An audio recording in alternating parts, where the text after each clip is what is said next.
বাবুরা, একটা কথা মনে রাখবেন, মাঝ নদীতে যদি কেউ নৌকায় উঠতে চায়, কোনো অবস্থাতেই পেছনে তাকাবেন না। কেন, রাতে কেউ সাঁতরে নৌকায় উঠবে নাকি? সবাই মানুষ হয় না।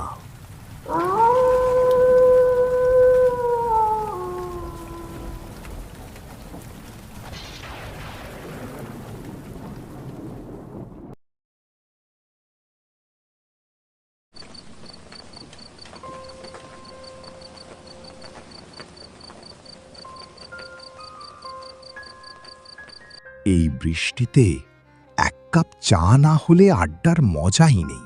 চাচা, শুনলাম নদীর ওই ঘাট দিয়ে রাতে কেউ যেতে চায় না, ব্যাপারটা কি? কারণ ওই নদীর নাম শুনলেই অনেকের পুরনো ক্ষত জেগে ওঠে। আজ থেকে 20 বছর আগে এমনই এক বৃষ্টির রাতে একটা নৌকা মাঝ নদীতে ডুবে গিয়েছিল। সেদিন যারা ডুবে গিয়েছিল তাদের সবাইকে পাওয়া গিয়েছিল। তাহলে এত ভয় কিসের? কারণ একজনকে পাওয়া গিয়েছিল, কিন্তু সে কে ছিল গ্রামের কেউ আজও বলতে পারেনি।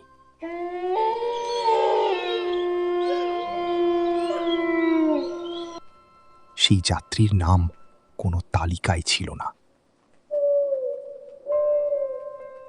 রাহুল, বাইরে কেউ দাঁড়িয়ে আছে।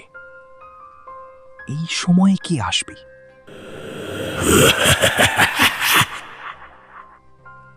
কি কি ওখানে?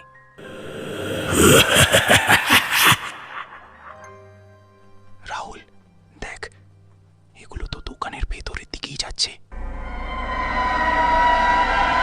সবাই নিচে তাকিয়ে দেখে ভেজা পায়ের ছাপ দোকানের ভেতরে ঢুকেছে, কিন্তু দোকানে নতুন কেউ নেই। ঠিক তখনই দোকানের কোণের পুরনো রেডিওটি নিজে থেকেই চালু হয়ে যায়।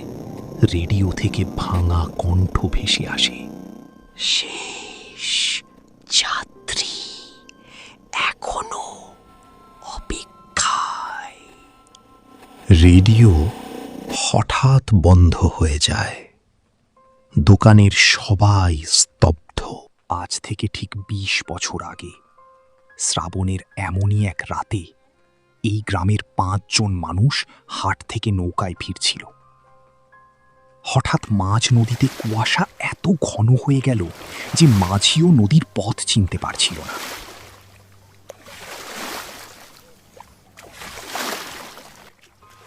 মাঝি, কেউ যেন সাহায্য চাইছে। ওকে তুলে নাও, না হলে ডুবে যাবে। না, কেউ তাকাবে না, কেউ নৌকা থামাবে না। কিন্তু এক যাত্রী মাঝির কথা না শুনে বৈঠা থামিয়ে দেয়। কুয়াশার ভেতরের সেই মানুষটি ধীরে ধীরে নৌকার দিকে এগিয়ে আসে। তারপর কি হয়েছিল? তারপর পুরো নৌকাটাই নদীর মধ্যে অদৃশ্য হয়ে গিয়েছিল। সবাই আতঙ্কে জমে যায়। কাকা, এসব নিশ্চয়ই কাকতালীয় ঘটনা, ভূত টুত বলে কিছু হয় না। রাহুল, আমার কিন্তু গল্পটা শুনে ভালো লাগছে না। বাবা, সাহস আর বোকামি এক জিনিস নয়।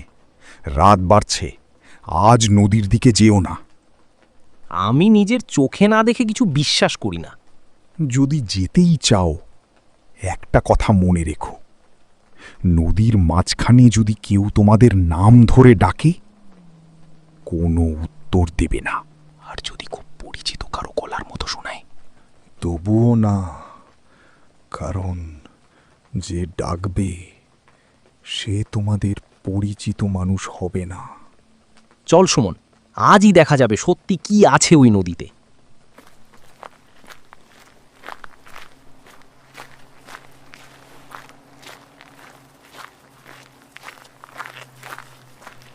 হে ভগবান, ওরা যেন সূর্য ওঠার আগে ফিরে আসে।